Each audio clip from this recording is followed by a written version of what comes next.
Obrigado por nos acompanhar nesta transmissão do culto a Deus na Primeira Igreja Batista do Pará. Somos uma igreja que expõe a palavra de Deus e cremos que a Bíblia é inerrante, infalível e suficiente para nos tornar mais parecidos com Jesus. Queremos te encorajar a estar conosco em nossos cultos presenciais aos domingos, às quartas e aos sábados. Assim, poderemos celebrar juntos o Deus vivo e aprendermos mais as verdades de sua palavra. Se você tomou alguma decisão, entre em contato conosco através do nosso site e das redes sociais. Queremos orar por você e ajudá-lo na sua caminhada com Cristo. Que Deus te abençoe copiosamente em nome de Jesus. Amém. Vamos retornar, irmãos, ao livro de Efésios para prosseguir no exame da oração do apóstolo Paulo, feita em favor dos crentes de Éfeso e por extensão de toda parte. Isso alcança nós também. Nós vamos também concluir hoje o capítulo 1 com 33 exposições. Depois de expor de maneira exaltada a obra redentora de Deus por meio de Cristo Jesus, Paulo ora para que os crentes compreendam de fato a realidade gloriosa que eles já receberam em Cristo Jesus. No sermão anterior, vimos juntos as primeiras palavras dessa oração apostólica. Primeiramente, a motivação que a sustenta, versículos 15 e 16. E depois o seu conteúdo central, pleno conhecimento de Deus, versículo 18. Hoje veremos que Paulo conclui essa oração revelando os três alvos da iluminação espiritual.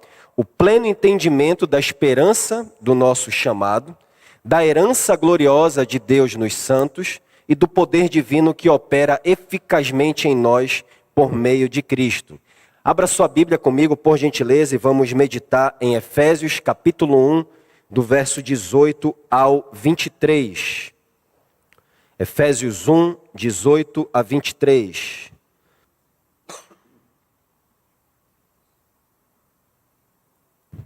Diz assim a palavra do Senhor, eu leio na Almeida Revista e Atualizada.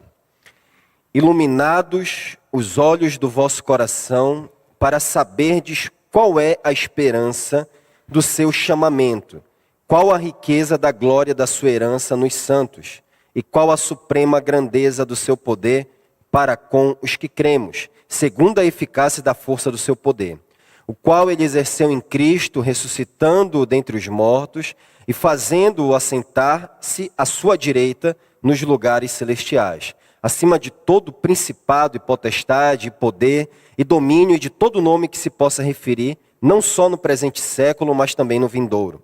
E pôs todas as coisas debaixo dos pés, e para ser o cabeça sobre todas as coisas, o deu à igreja, a qual é o seu corpo, a plenitude daquele que a tudo enche em todas as coisas. Vamos orar juntos mais uma vez? Senhor Deus, Pai do nosso Senhor Jesus Cristo, nós vamos a Ti, nos méritos dEle, confiantes, ó Deus, que o Senhor ouve a nossa oração quando feita segundo a Tua vontade. Nós estamos aqui diante da Tua palavra, o Senhor vai falar agora, é a Tua palavra, e esse foi o meio que o Senhor estabeleceu para falar com o Seu povo e exercer autoridade sobre ele. E nós queremos ouvir a Tua voz. Queremos que os nossos ouvidos, os olhos do nosso coração estejam abertos para compreendermos as maravilhas da Tua lei. Atende a nossa oração, Pai, nós te pedimos em nome de Jesus. Amém. Depois de pedir que o Deus do nosso Senhor Jesus Cristo, Pai da glória, conceda aos crentes espírito de sabedoria e de revelação, para o pleno conhecimento dele, o que nós já vimos na semana passada, o apóstolo Paulo agora continua a sua oração, descrevendo o meio pelo qual o Espírito manifesta aos crentes sabedoria e revelação. Qual é esse meio? Diz o versículo 18, iluminados os olhos do vosso coração, ou sendo iluminados os olhos do vosso coração, conforme traduzido na Almeida século 21. Portanto, é como se Paulo dissesse aqui: eu oro para que Deus lhes conceda conhecimento real, conhecimento pessoal, profundo, conhecimento crescente dele mesmo. E esse conhecimento acontece à medida que os olhos do seu coração são iluminados. A palavra iluminados aqui, meus irmãos, significa literalmente lançar luz sobre algo para que ele se torne evidente e claramente perceptível. Metaforicamente, essa expressão aqui se refere à abertura ou esclarecimento espiritual promovido pela ação graciosa de Deus. É nesse sentido figurado que Paulo usa essa expressão em 2 Coríntios capítulo 4, versículo 6, ao declarar assim: porque Deus que disse, das trevas resplandecerá a luz, Ele mesmo resplandeceu em nosso coração para a iluminação do conhecimento da glória de Deus na face de Cristo. Aqui em 2 Coríntios, como também em Efésios 1,18, essa ação de iluminar refere-se sem dúvida ao ministério do Espírito Santo que dissipa a escuridão espiritual e traz à luz a verdade sobre Deus em Cristo Jesus. E o que o Espírito Santo ilumina? Qual é o objeto dessa iluminação? Paulo responde a seguir: os olhos do vosso coração. A palavra olhos aqui, como também é evidente, é figurativa essa palavra. É frequentemente usada nas Escrituras para representar a faculdade espiritual de percepção, a capacidade de discernir espiritualmente, compreender a realidade divina, as coisas de Deus. É o nosso meio de compreensão interior, assim como os olhos físicos veem a realidade natural ao nosso redor. O salmista orou no Salmo 119, 18. Tenho feito essa oração aqui frequentemente antes de iniciarmos as exposições bíblicas. Desvenda os meus olhos para que eu contemple as maravilhas da tua lei. E de modo inverso, Paulo também usa esse termo em 2 Coríntios capítulo 4, verso 4. Nós lemos o versículo 6, agora vamos ler o versículo 4. E ele usa essa expressão para descrever aqueles que permanecem sem capacidade nenhuma de compreensão espiritual. O apóstolo diz assim: o Deus deste século cegou, aqui está a metáfora, o entendimento dos incrédulos, para que lhes não resplandeça a luz do evangelho da glória de Cristo, que é a imagem de Deus. E os olhos dos quais Paulo fala são, por assim dizer, órgãos espirituais do coração e o canal através do qual a luz da sabedoria e da revelação flui para o coração. Em outras palavras, o apóstolo está dizendo aqui que o coração espiritual do crente possui faculdades internas de percepção espiritual que precisam, no entanto, ser iluminadas pelo Espírito Santo. Mas o que significa exatamente essa palavra coração na Bíblia?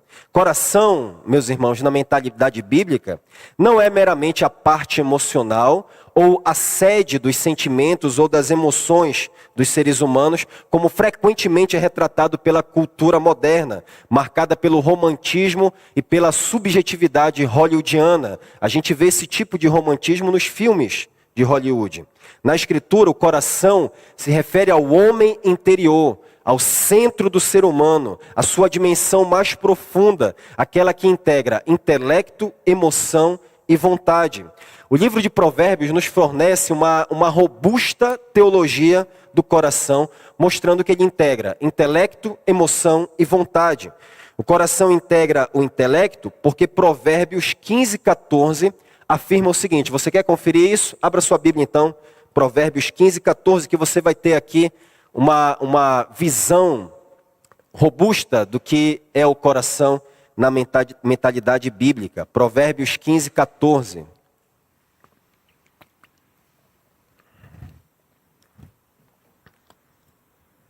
Os irmãos acharam? Provérbios 15, 14. Diz assim: o coração sábio procura conhecimento. O coração busca conhecimento, é o que ele está dizendo. Mas a boca dos insensatos se apacenta de estutícia. Então aqui está intelecto, coração envolve intelecto. A emoção também faz parte do coração, como a gente pode ver em Provérbios 13, 12. Só voltar um pouquinho aí. Provérbios 13, 12. Diz assim: a esperança que se adia faz adoecer o coração, mas o desejo cumprido é a árvore da vida. Então, coração envolve desejo, sentimento, afeição. E por fim, a vontade, ou seja, a capacidade de escolha deliberada, de decisão, de conduta ou procedimento. Isso está presente também no coração, de acordo com Provérbios 14:14. Você pode voltar lá para o capítulo 14. Diz assim, 14:14, o infiel de coração dos seus próprios caminhos se farta, como do seu próprio proceder o homem de bem. Aqui também está envolvida a vontade, infidelidade. Portanto, o coração na Bíblia é mais do que sentimentos, é o centro de controle de tudo que nós pensamos, sentimos, falamos e fazemos diante de Deus. É por isso que Provérbios 4:23 declara que do coração procedem as fontes ou as saídas da vida. E é precisamente essa região interior, meus irmãos, que precisa ser iluminada pelo Espírito Santo, para que nós conheçamos a Deus de maneira pessoal, íntima e transformadora. É isso que envolve o conhecimento de Deus. Todos nós, por natureza, irmãos, temos uma necessidade profunda de iluminação do Espírito Santo, a fim de nós compreendermos quem é Deus e qual é a sua vontade. Isso porque, como consequência do pecado e da nossa natureza caída, nós não conseguimos empregar corretamente a faculdade de discernimento espiritual do nosso coração. O pecado nos roubou isso, fechou, cegou os olhos do nosso coração. Assim nós permanecemos cegos para as realidades espirituais mais essenciais. Não conseguimos ver um palmo espiritual na nossa frente. O apóstolo afirma isso com clareza em 1 Coríntios capítulo 2, versículo 14. Ora, o homem natural não aceita as coisas do Espírito de Deus, porque eles são loucura e não pode entendê-las, porque elas se discernem espiritualmente. Se você não conhece a Cristo, se o Espírito Santo não habita em você, se não iluminou os olhos do seu coração, você vai achar a loucura que eu estou dizendo aqui. Você vai achar que é perda de tempo. O homem natural não pode entender essas coisas.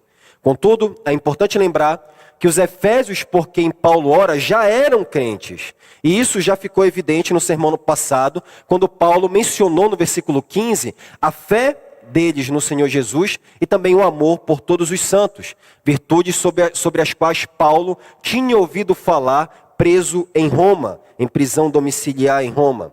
Paulo, porém, ora para que os crentes efésios tenham os olhos do coração iluminados, porque ele não deseja que eles possuam apenas informação sobre Deus no intelecto, mas sem discernimento espiritual. Ele queria que aquilo preenchesse o coração deles como um todo, não apenas o intelecto, mas a emoção e a vontade também, que é isso que significa biblicamente coração na Bíblia. É como se ele dissesse aqui para os efésios: eu dei a vocês informações sobre a eleição eterna, a adoção como filhos, a redenção pelo sangue de Cristo, o perdão de pecados, a revelação do mistério da vontade divina e o selo e o penhor do Espírito Santo. Agora eu oro para que vocês compreendam isso de fato, essas verdades mediante a ação iluminadora do Espírito Santo. Isso mostra, meus irmãos, que a ação iluminadora do Espírito Santo não é apenas necessária para os que não conhecem a Deus e a Cristo, mas continua sendo essencial mesmo para aqueles que já são crentes, mesmo para nós, mesmo para a igreja. Os incrédulos necessitam de uma iluminação espiritual mais profunda e radical, é verdade. Enquanto os crentes carecem de uma iluminação espiritual contínua para aprofundar, corrigir e moldar à luz da verdade aquelas áreas da vida que ainda estão sob cegueira espiritual. E ao longo da nossa caminhada, na dependência do Espírito, a gente vai enxergando áreas da nossa vida que estavam obscuras ou cinzentas para nós. E assim a gente vai podendo corrigir. Você já teve a experiência de lidar com uma área da sua vida que você não estava enxergando, que você não estava percebendo? Então isso acontece com os verdadeiros crentes. É exatamente por isso que mais adiante em Efésios 4, versículo 17 a 19, você pode conferir aí, Paulo adverte os crentes a que se acautelassem do risco de permitir que a sua luz espiritual fosse obscurecida, deixando-se influenciar por um padrão de alienação espiritual semelhante ao dos incrédulos, porque eles já não eram mais incrédulos. Olha aí, Efésios 4, 17 a 19. Isto, portanto, digo, e no Senhor testifico, que não mais andeis como também andam os gentios, na vaidade dos seus próprios pensamentos, obscurecidos de entendimento, aqui diz Paulo, alheios à vida de Deus por causa da ignorância em que vivem, pela dureza do seu coração, os quais, tendo se tornado insensíveis, se entregaram à dissolução para, com avidez, cometerem toda sorte de impureza. A implicação disso, então, é clara aqui, meus irmãos. Mesmo regenerados, ainda somos vulneráveis a influências pecaminosas e fraquezas que embotam o nosso entendimento espiritual, nossa percepção espiritual, que endurecem o nosso coração e apagam a nossa sensibilidade às realidades de Deus, o amor por Deus, o amor à piedade, à santidade. Mesmo os crentes, meus irmãos, podem cair em padrões de trevas. E sabe qual é a solução? Só a luz contínua do Espírito nos impede de tropeçar novamente nas trevas da ignorância e nos mantém firmes no caminho da verdade, no caminho de Cristo e continuamente crescendo na sua graça e no seu conhecimento. Só a luz do Espírito pode impedir que a gente volte ao padrão de trevas. É profundamente triste, irmãos, quando os crentes perdem a visão espiritual e a sensibilidade para a santidade, de tal forma que eles passam a impressão de que o conhecimento que eles têm sobre Deus, sobre Cristo, não é muito maior do que o conhecimento que os incrédulos possuem, porque não há uma diferença radical na maneira em que ambos vivem. Não é perceptível, não é evidente. Então eu pergunto, o conhecimento que você tem de Deus tem produzido um estilo de vida radicalmente diferente do mundo? A sua vida, de fato, dá claras evidências de que os olhos do seu coração foram realmente iluminados pelo Espírito Santo? Ou há um padrão de trevas contínuo na sua vida? Um padrão de cegueira espiritual? Um padrão de prática do pecado? Portanto, se esse é o seu caso, reconheça hoje a sua necessidade vital de iluminação espiritual.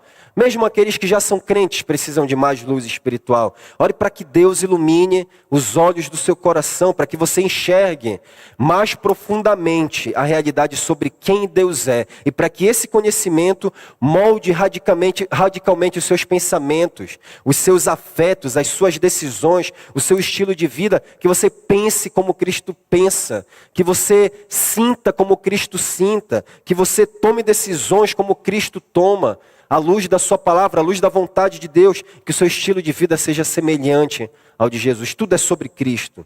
Clame por luz, clame por transformação, clame por semelhança com Cristo. E aqui está a boa notícia, meu irmão. Deus deseja abrir os nossos olhos. Deus quer fazer isso. Deus já nos abençoou com toda sorte de bênçãos espirituais nas regiões celestiais com Cristo. E Ele quer colocar esses recursos cada vez mais à nossa disposição. O Espírito Santo foi dado para nos conduzir à verdade. Ele é o Espírito da verdade. Ele é poderoso para arrancar o véu da ignorância, seja quão escura seja essa ignorância, e nos fazer enxergar infinitamente mais de tudo aquilo que nós pedimos ou pensamos. Peça por iluminação espiritual. Mas afinal, o que exatamente Paulo deseja? Que os olhos do coração enxerguem com clareza a respeito de Deus. Quais são os alvos ou propósitos dessa iluminação espiritual? Que realidades gloriosas estão envolvidas nesse pleno conhecimento de Deus, que Ele tanto deseja que nós conheçamos e experimentemos? Versículo 18 apresenta 2 dos 3 alvos dessa iluminação espiritual, e o terceiro aparece no versículo 19 do capítulo 1 de Efésios. Cada alvo aqui é introduzido pela expressão qual. Não se trata de 3 pedidos distintos, mas 3 dimensões de um único clamor. É um único clamor aqui com 3 dimensões. Que os crentes avancem rumo ao pleno conhecimento de Deus. Esse é o motivo central aqui de Paulo, o motivo central da sua oração. Então vamos avançar. O primeiro alvo da iluminação espiritual é a esperança do chamamento. Paulo ora conforme nós lemos no fluxo do versículo 18. Para saberdes qual é a esperança do seu chamamento. A esperança a qual fomos chamados por Deus, da qual Paulo fala aqui, irmãos, é muito mais do que um sentimento otimista ou consolo vago genérico, indefinido, desprovido de conteúdo, objetivo ou fundamento claro, para esquecer os problemas do presente, como quem diz assim, olha, vai dar tudo certo, ou as coisas vão melhorar com o tempo. A esperança aqui está no tempo, que o tempo melhora as coisas, ou que no final, de alguma maneira, vai dar tudo certo, mesmo sem ter nenhuma base externa confiável. Trata-se, na verdade, aqui essa esperança da qual Paulo fala, de uma expectativa confiante e paciente da realização do plano de Deus. A glória eterna que aguarda os crentes, cuja bênção suprema é estar com Cristo. É dessa esperança que Paulo está falando. A esperança naquele que nos chamou das trevas para a maravilhosa luz, vai nos levar à luz plena e definitiva na sua volta. E essa esperança, de acordo com as Escrituras, não é vaga, não é genérica e desprovida de fundamento. Ela está fundamentada em 3 aspectos. Primeiro, na pessoa de Cristo, porque Paulo declara em 1 Timóteo, capítulo 1, verso 1, ouça, Cristo Jesus, ele diz na sua saudação a Timóteo, Cristo Jesus, nossa esperança. Então está fundamentada na pessoa de Cristo. Segundo, a esperança também está fundamentada na promessa da ressurreição, como vemos em 1 de Pedro, capítulo 1, verso 3, ouça, bendito o Deus e Pai de nosso Senhor Jesus Cristo, que segundo a sua muita misericórdia, nos regenerou para uma viva esperança, mediante a ressurreição de Jesus Cristo dentre os mortos. Fundamentada na pessoa de Cristo, na sua ressurreição, e por fim agora, a esperança está baseada na fidelidade de Deus, conforme a gente vê claramente em Hebreus 10, 23, ouça, guardemos firmes a confissão da esperança, sem vacilar, pois quem fez a promessa é fiel. Deus não é fiel a você ou a mim, ou a Primeira Igreja Batista do Pará. Deus é fiel à sua palavra. Deus é fiel à sua promessa. Ele tem compromisso com a sua palavra. Não podemos viver, portanto, como vivíamos antes de Cristo, irmãos. Sem esperança e sem Deus no mundo. Como Paulo relembra em Efésios 2,12. Essa é precisamente a condição dos incrédulos. Viver sem esperança e sem Deus no mundo. E eu penso, irmãos, que o crescente apego à psicologia é a mais clara manifestação contemporânea da desesperança do mundo sem Deus. E infelizmente até de alguns crentes. É uma esperança artificial e genérica, forjada no pensamento positivo, no discurso motivacional, no próprio otimismo e na confiança na capacidade humana, mas desprovida de qualquer fundamento externo confiável. Não se pode dizer desse tipo de esperança que ela seja âncora da alma, segura e firme. Pode até trazer algum alívio momentâneo, mas é superficial, não tem solidez, não sustenta o coração diante do pecado, do diabo e muito menos do juízo vindouro. O diabo, meus irmãos, zomba da esperança dos crentes na psicologia. E Deus, por sua vez, queimará como palha toda forma de esperança que não esteja firmada na suficiência de Jesus Cristo.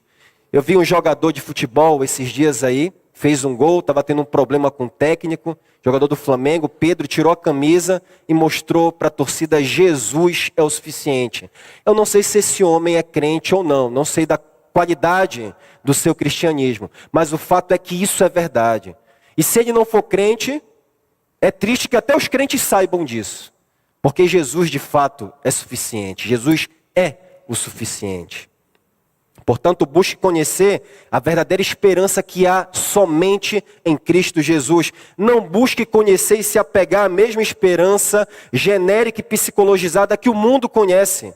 Mas a esperança viva, a certeza de que Deus cumprirá uma a uma todas as promessas que Deus fez aos seus filhos. Será que Paulo está falando de uma esperança que o mundo conhece?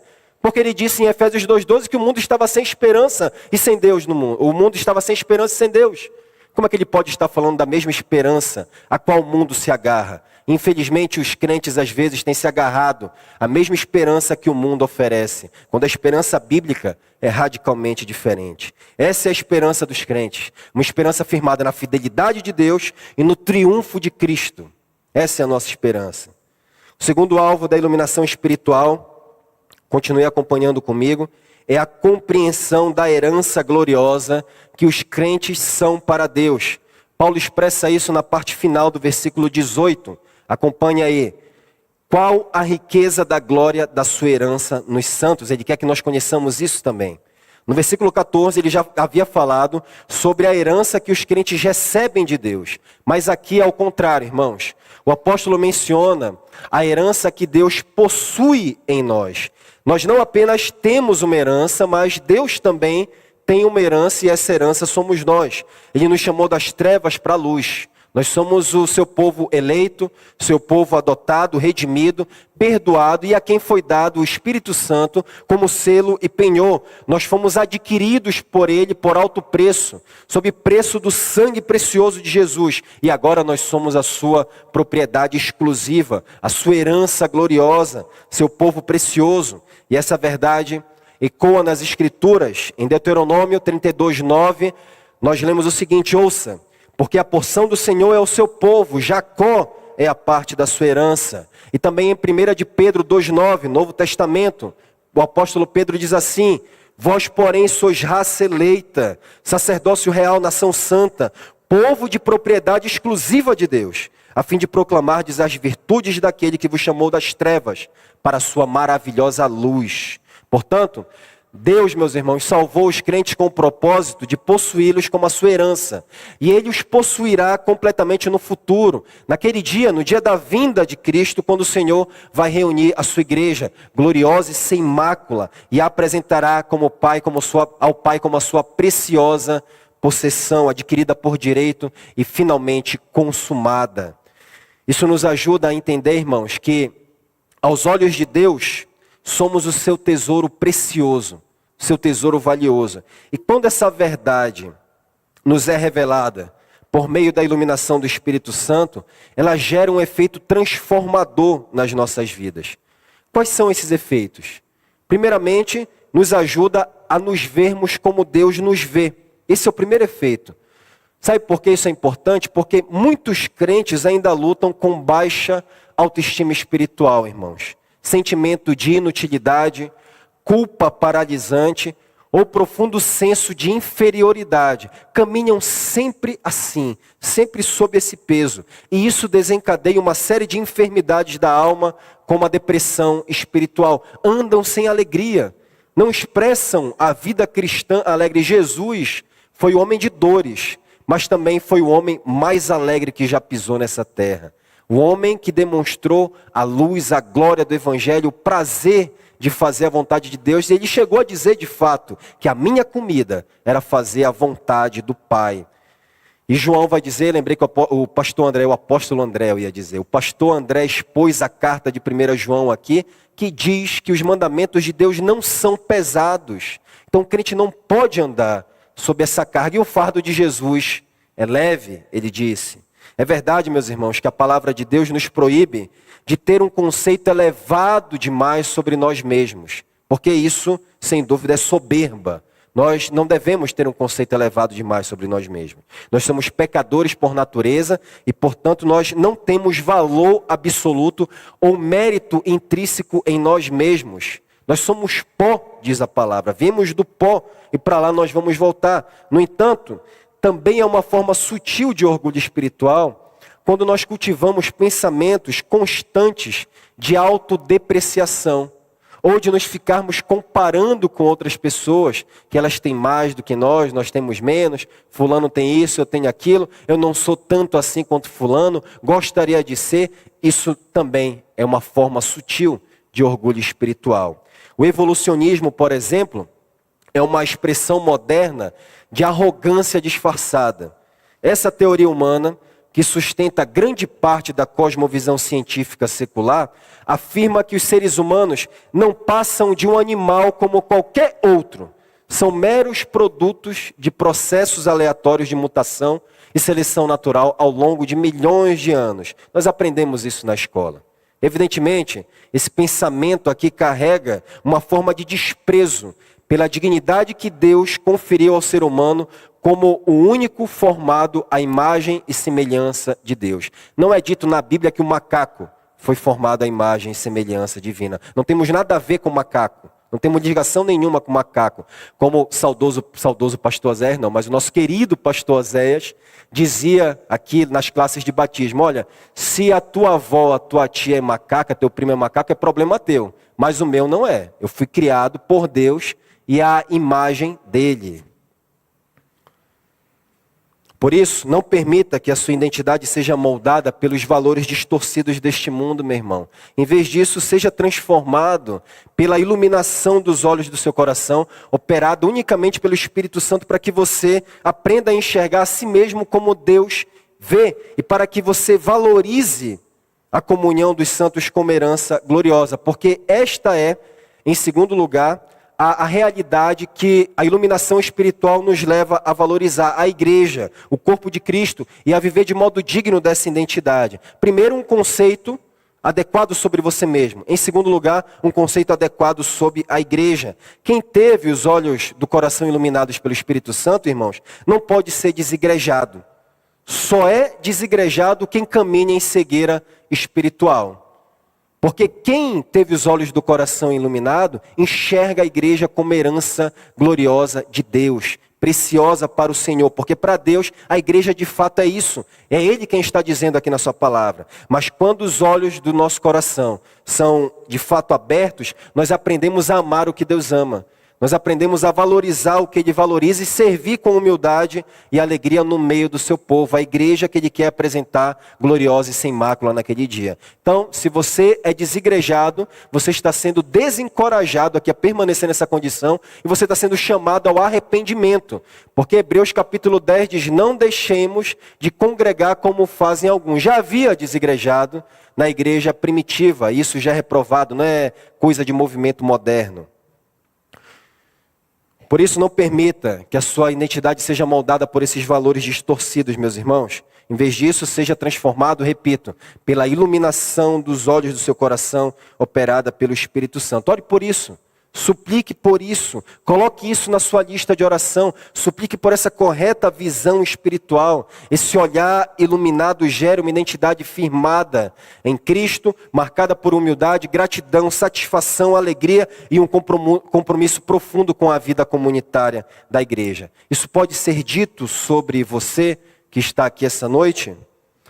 O terceiro alvo da iluminação espiritual é que os crentes conheçam e experimentem o poder de Deus que opera em favor deles.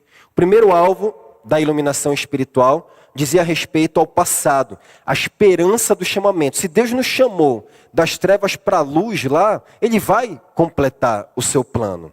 Então essa é a esperança, focalizada no passado, primeiro alvo da iluminação. O segundo alvo da iluminação que nós vimos aqui, apontava para o futuro, a herança gloriosa que os crentes são para Deus. Ele vai possuir essa herança definitivamente no futuro. Agora Paulo volta-se para o tempo presente e destaca a incomparável grandeza do poder divino que está à disposição de todos aqueles que creem em Cristo Jesus.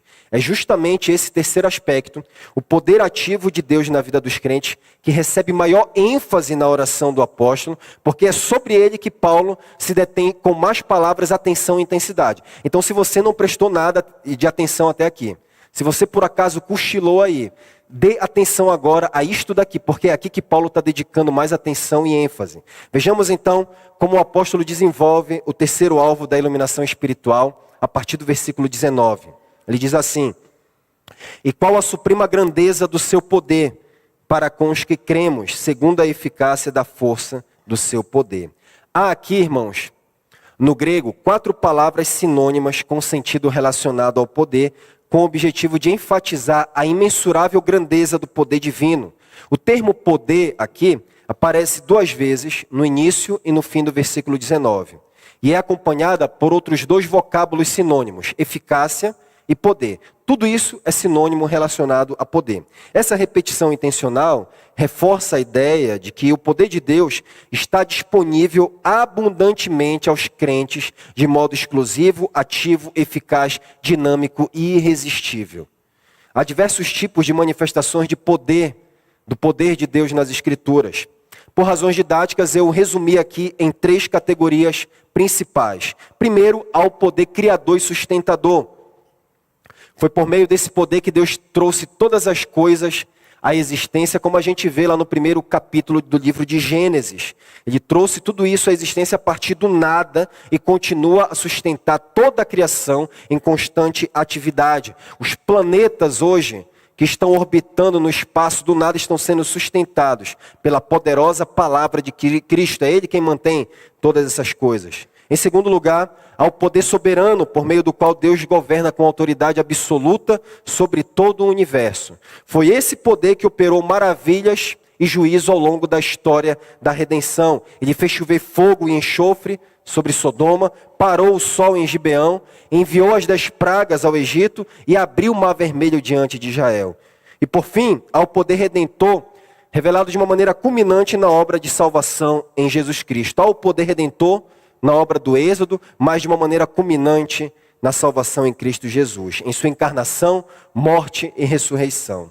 O apóstolo Paulo declara isso em 1 Coríntios 1,18, ouça: certamente a palavra da cruz é loucura para os que se perdem, mas para nós que somos salvos, poder de Deus. E em Romanos 1,16, ele afirma, vocês conhecem esse texto, pois não me envergonho do evangelho, porque é o poder de Deus para a salvação de todo aquele que crê, primeiro do judeu, depois do grego. Então Cristo é a suprema manifestação do poder divino, do poder redentor de Deus. E qual é o poder sobre o qual o apóstolo Paulo está falando aqui nesse versículo 20? É o poder redentor.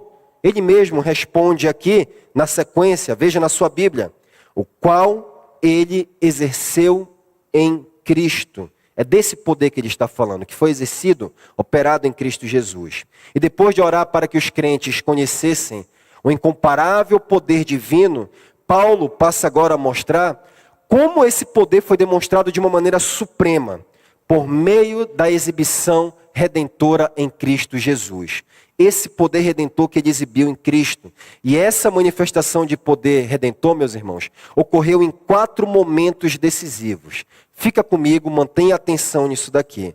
Primeiramente, o apóstolo afirma no fluxo do versículo 20, acompanhe, que Deus exerceu esse poder em Cristo, ressuscitando dentre os mortos. O poder humano, você sabe, é explosivo, é destrutivo. Os homens inventaram dinamite, por exemplo. E as bombas atômicas, talvez, elas representem a expressão máxima desse poder. Mas elas são feitas para matar. Elas não são feitas para trazer vida. O poder divino, porém, é de uma natureza totalmente distinta. Ele traz vida onde há morte. O poder humano traz morte onde há vida. E a morte, como afirma a Bíblia, é a experiência, e a experiência humana comprova, é a mais evidente e implacável manifestação do poder divino exercido em Cristo. E esse poder divino exercido em Cristo, portanto, ele é singular, exclusivo e contínuo, porque ele, como eu disse, é de natureza diferente do poder, qualquer outro poder, e também do poder que atuou em outras ressurreições, como a de Lázaro. O poder para ressuscitar Lázaro era dirigido, seletivo e também limitado. Certa vez, durante uma escola bíblica dominical, um ministro perguntou aos seus alunos por que Jesus disse a Lázaro, Lázaro, sai para fora. Houve um silêncio, até que um garoto galês, chamado Martin Lloyd Jones, que viria a se tornar o mais célebre expositor bíblico do século XX, respondeu com uma percepção notável, para impedir que todos os mortos saíssem para fora. Foi um chamado específico, porque se não fosse, todos os mortos iriam ressuscitar. A resposta pode parecer simples e espirituosa, mas revela uma profunda verdade teológica. O poder de Cristo era tão abrangente, tão irresistível, tão avassalador, que se não tivesse sido especificamente dirigido a Lázaro, como eu disse, todos os mortos teriam ressuscitado. Foi exatamente isso que ocorreu, em alguma medida, na ressurreição de Cristo. O poder liberado naquele momento foi cósmico, irrestrito, transbordante. Foi um poder tão glorioso, irmãos, tão glorioso e avassalador, que não apenas o tirou da sepultura, mas também produziu uma espécie de onda de vida, que muitos outros mortos voltaram à vida na ressurreição de Jesus. Você quer ver onde está escrito isso? Veja como Mateus narra isso em Mateus capítulo 27, do versículo 52 ao 53. Mateus 27, 52 a 53.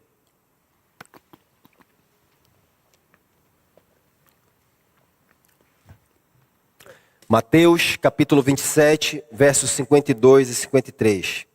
Os sepulcros se abriram e os corpos de muitos santos que tinham morrido foram ressuscitados.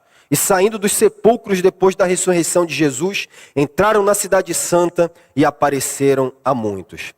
Ora, meus irmãos, se um cadáver voltou à vida ao tocar nos ossos de Eliseu, como diz o Antigo Testamento, o que não aconteceria com aqueles que entrassem em contato com aquele que disse, em João 11, 25, eu sou a ressurreição e a vida. Além disso, embora tenha sido ressuscitado dentre os mortos, Lázaro voltou a morrer e retornou à sepultura. Cristo, porém, vive. Nosso Senhor ressuscitou para nunca mais morrer. O poder que Deus exerceu em Cristo tornou inoperante a morte para sempre. E Cristo vai colocar os pés sobre o pescoço da morte naquele dia definitivamente. Em segundo lugar, Paulo declara na segunda parte do versículo 20 e no versículo 21, que Deus exerceu esse supremo poder em Cristo, fazendo-o assentar à sua direita nos lugares celestiais, acima de todo principado e potestade, e poder e domínio, e de todo nome que se possa referir, não só no presente século, mas também no vindouro. Veja, Deus não apenas restaurou Jesus à vida terrena, como ele havia feito com Lázaro, mas ele também o exaltou à posição mais elevada do universo, entronizado à direita de Deus. E isso daqui, o entronizamento à direita de Deus, é sinal da sua exaltação suprema e autoridade universal sobre todo o universo. É um lugar de honra e poder na presença de Deus. Os escritores do Novo Testamento, irmãos, frequentemente citaram o Salmo 110, verso 1, para demonstrar que o poder da ressurreição não apenas tirou Jesus da morte, mas também o elevou à posição de Senhor exaltado, conforme a declaração do salmista. Disse o Senhor ao meu Senhor, assenta-te à minha direita, até que eu ponha os teus inimigos debaixo dos teus pés. E a localização dessa exaltação, segundo o apóstolo aqui no texto, é nos lugares celestiais. Como a gente já viu no versículo 3, essa expressão lugares celestiais ou regiões celestiais refere-se a uma dimensão espiritual, invisível, mais ampla do que o céu, ocupada tanto por espíritos bons como por espíritos malignos, todos eles sob a autoridade soberana de Deus. Trata-se então aqui de uma esfera cósmica que abrange o reino dos céus, tanto quanto os domínios espirituais, onde as forças malignas operam. Contudo, embora outros seres espirituais estejam presentes nesses lugares, anjos e demônios, apenas Cristo é retratado como entronizado à direita de Deus. Todos esses aqui se apresentam à presença de Deus para adorá-lo, para prestar contas no caso dos demônios. Mas somente Cristo é apresentado à direita de Deus, em igualdade. Porque Ele é Deus. E para tornar ainda mais evidente a supremacia da posição de Cristo à direita de Deus, Paulo acrescenta uma descrição abrangente no versículo 21. Acima de todo principado e potestade, poder e domínio, e de todo nome que se possa referir, não só no presente século, mas também no vindouro. Aqui, meus irmãos, as expressões principado, potestade, poder, domínio, referem-se com toda a probabilidade a anjos demoníacos ou malignos. Porque como nós vimos no Salmo 110, verso 1, Deus vai colocar os inimigos debaixo dos pés de Cristo. Quando a figura da exaltação é mostrada, é com seus inimigos debaixo dos pés. Além disso, em Efésios 6,12, Paulo usa expressões semelhantes para se referir a demônios. Quando ele diz, porque a nossa luta não é contra carne e sangue, sim contra os principados e potestades, contra os dominadores deste mundo tenebroso, contra as forças espirituais do mal nas regiões celestiais. Mas Cristo, meus irmãos, também está acima não apenas desses nomes anteriormente mencionados, principados, potestades, etc., mas como afirma Paulo na sequência do texto, de todo nome que se possa referir, seja no céu ou na terra, sejam os presidentes das regiões infernais, sejam os querubins ou os serafins, seja o presidente dos Estados Unidos, sejam os reis humanos, Cristo está acima de todo e qualquer nome que se possa referir. O que o apóstolo está dizendo aqui, qualquer autoridade ou poder dominante, qualquer seja o título ou designação, Cristo está acima de todos e estão submetidos à autoridade suprema de Cristo, que reina entronizado à direita de Deus acima de tudo e de todos. E essa verdade é reafirmada por Paulo em Filipenses capítulo 2, versos 9 a 11. Pelo que Deus o exaltou sobremaneira, ele deu um nome que está acima de todo nome, para que ao nome de Jesus se dobre todo o joelho no céu, na terra e debaixo da terra, e toda língua confesse que Jesus Cristo é o Senhor, para a glória de Deus Pai. Essa verdade aqui é que o apóstolo está elencando. E essa supremacia de Cristo vai continuar para sempre, não é temporária, porque o apóstolo acrescenta na parte final do versículo 21, não só no presente século, mas também no vindouro. Assim, o apóstolo sublinha que não há poder visível ou invisível, presente ou futuro, que escape do senhorio absoluto de Jesus Cristo. Ele é Senhor sobre o espaço-tempo, sobre o universo, sobre os buracos negros, sobre todas as coisas. Cristo é Senhor. Em terceiro lugar, o apóstolo afirma, no versículo 22, que Deus manifestou esse poder em Cristo ao submeter todas as coisas debaixo dos pés de Cristo.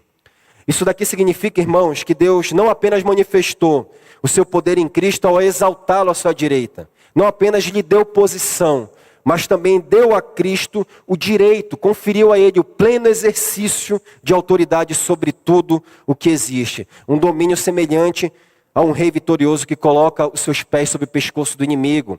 Deus está dando posição, título e responsabilidade para Cristo. E autoridade, melhor dizendo.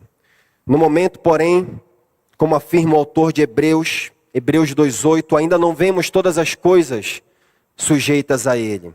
De fato, irmãos, ainda há muita impiedade, iniquidade, injustiça, tragédias e catástrofes. No entanto, isso não significa que Cristo não esteja exercendo o controle de nenhuma maneira. Pelo contrário, uma das evidências da sua autoridade é que ele tem resgatado pecadores do reino das trevas e transferido para o reino do Filho do amor de Deus. Com todo o pleno exercício, irmãos, dessa autoridade, será evidente quando Cristo retornar com poder e grande glória, vindo sobre as nuvens do céu, assim como um relâmpago que sai do Oriente e se mostra no Ocidente. Como afirma Paulo em 1 Coríntios 15, do verso 24 ao 28, você vai ler lá, que Cristo, quando chegar o dia do juízo, quando o juízo for completado, vai sujeitar todas as coisas, entregar o reino ao Deus e Pai. Por fim, Paulo completa o quadro afirmando que Deus manifestou esse poder em Cristo para colocá-lo como cabeça da igreja, conforme a gente lê nos versículos finais, versos 22, parte final do versículo 22 e no versículo 23. Acompanhe na sua Bíblia.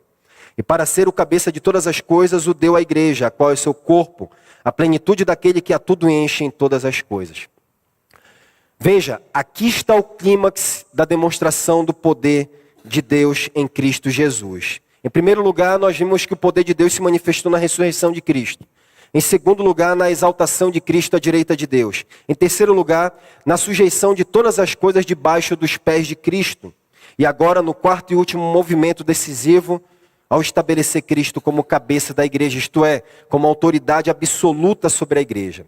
A primeira parte do versículo 22 afirma que Cristo exerceu autoridade sobre toda a criação. A segunda parte declara que ele também exerce autoridade sobre a igreja.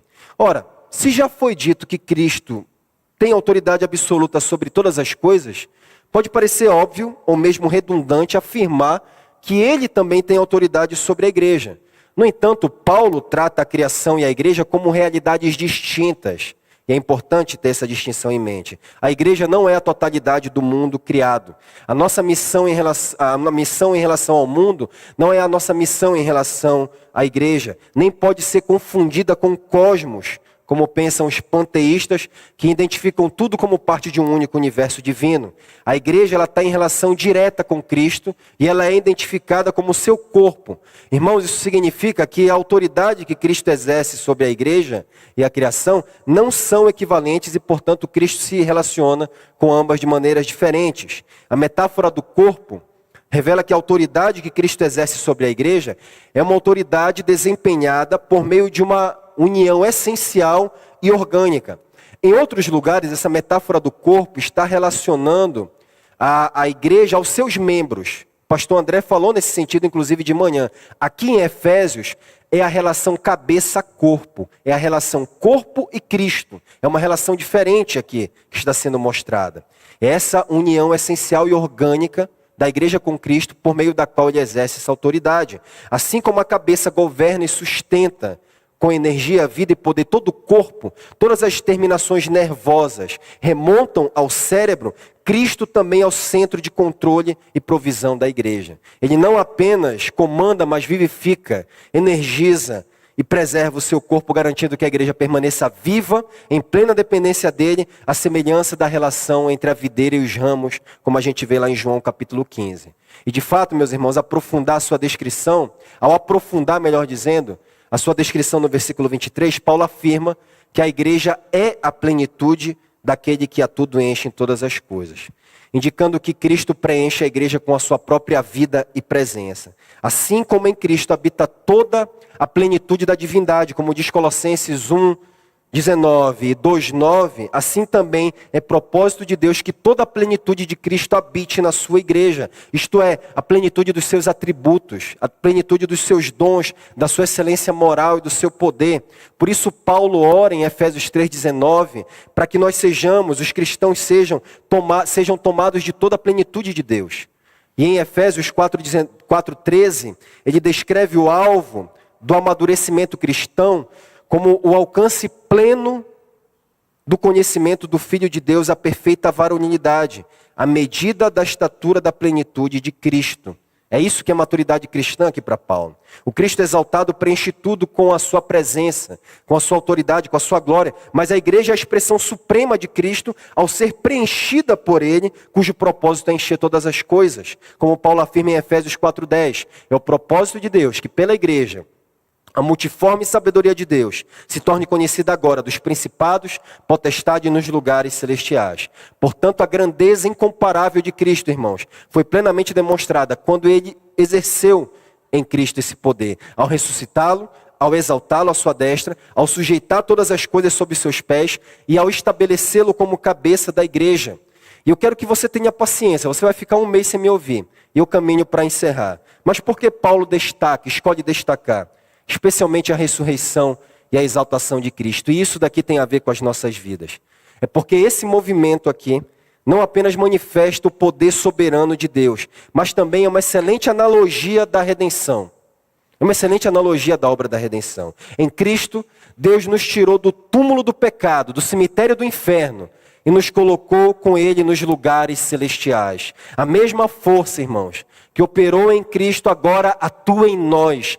Esse aqui é o ponto principal de Paulo. É exatamente isso que ele afirma no versículo 19.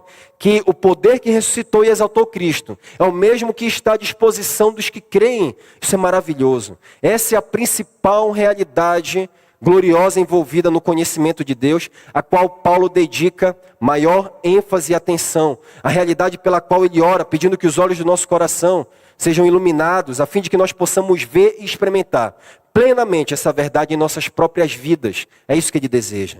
E é a partir dessa certeza de que o poder de Deus que agora opera em nós, que nós somos chamados a viver.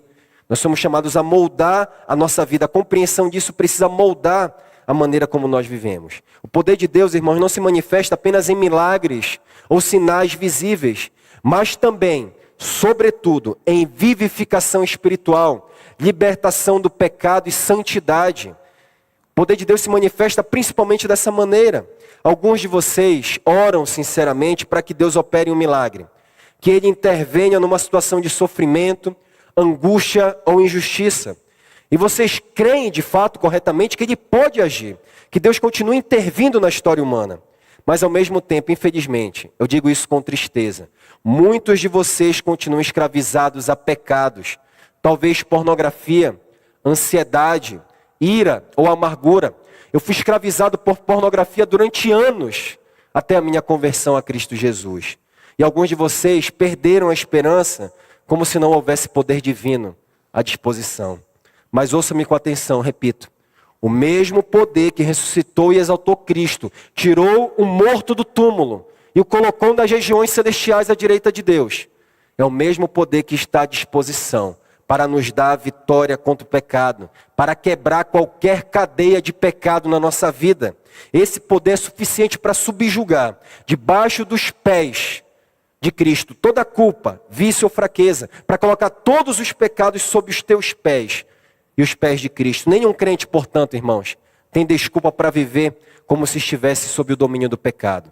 Nenhum crente tem desculpa para viver escravo da ira, da amargura, da ansiedade, da pornografia, da imoralidade sexual. À luz da batalha espiritual, retratada em Efésios capítulo 6, a luta contra os demônios que buscam nos afastar, roubar as nossas bênçãos espirituais, nós temos que nos apropriar desse poder.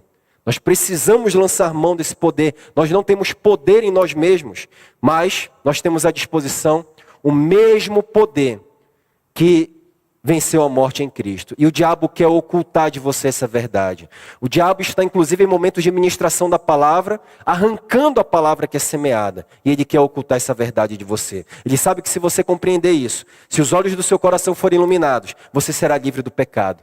Por isso ele tem enganado pessoas ainda hoje, com a mesma mentira que ele usou no Éden. A sugestão de que Deus não nos deu o suficiente.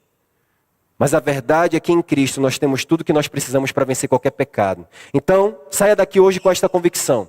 Assim como a morte não pôde deter Cristo no túmulo, você também não precisa viver como alguém morto no fundo da sepultura do pecado nas regiões infernais.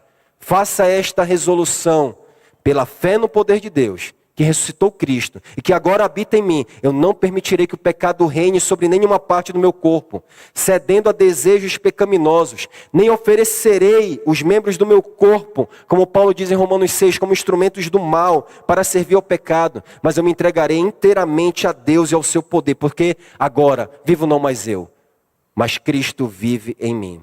Na igreja você vai encontrar pessoas fracas, frágeis aos olhos humanos, mas que unidas a Cristo, tornam-se o povo mais poderoso do planeta, porque carregam em si a presença daquele que enche todas as coisas.